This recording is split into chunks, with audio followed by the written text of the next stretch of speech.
নমস্কার বন্ধুরা, সম্পাস কুকিং এ আপনাদের স্বাগত। আজকে আমি রান্না করব সরপুঁটি মাছের ঝাল। সরপুঁটি মাছের ঝাল করার জন্য এখানে আমি দুটো সরপুঁটি মাছ ভালো করে ধুয়ে পরিষ্কার করে নিয়ে নিয়েছি। চলুন দেখে নেওয়া যাক আমি কিভাবে রান্নাটা করি।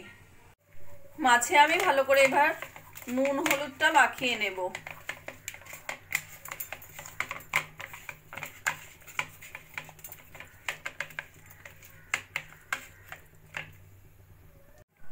কড়াইতে তেল ভালো করে গরম করে নিয়েছি, দিয়ে দেবো সামান্য একটু নুন ছড়িয়ে।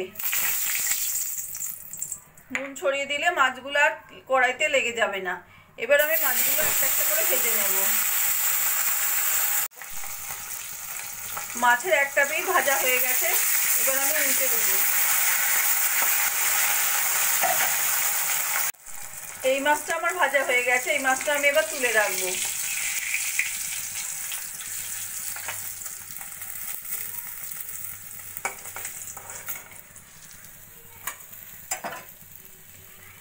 একইভাবে আমি আর একটা মাছও ভেজে নেব।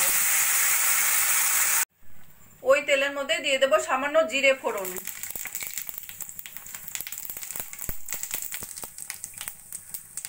দিয়ে দেবো ছোট সাইজের দুটো পেঁয়াজ পাতলা পাতলা করে কেটে নেওয়া, দিয়ে দেবো পরিমাণ মতো নুন হলুদ, দিয়ে একটু ভাজা ভাজা করে নেব পেঁয়াজটা।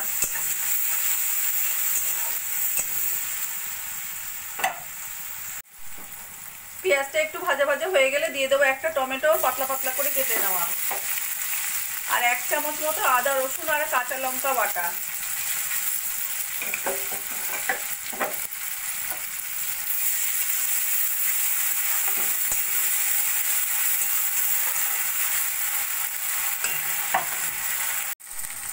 দিয়ে দেবো অল্প করে জিরের গুঁড়ো আর কাশ্মীরি লঙ্কার গুঁড়ো।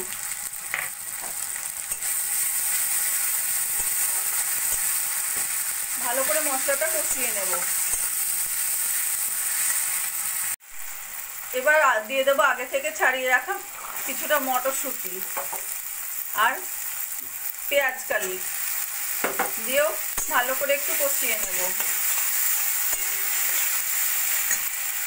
পেঁয়াজ কালি মটরশুঁটি দিয়ে 2-3 মিনিট মতো কষিয়ে নিয়েছি। এবার দিয়ে দেবো আমি পরিমাণ মতো জল।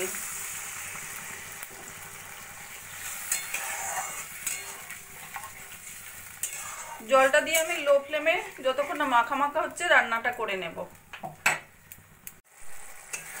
মশলাটা আমাদের বেশ মাখা মাখা হয়ে গেছে।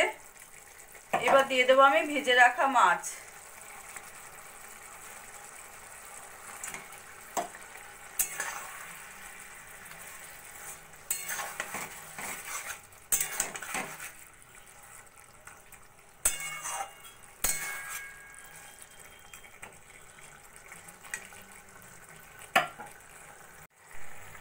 সরপুঁটি মাছ খুবই নরম মাছ, সেই জন্য বেশিক্ষণ রান্না করার দরকার নেই। 2-3 মিনিট মতো রান্না করে নিয়ে তারপর দিয়ে দেবো আমি 4টে চেরা কাঁচা লঙ্কা আর একটু ধনেপাতা, দিয়ে আমি গ্যাসটা বন্ধ করে দেব।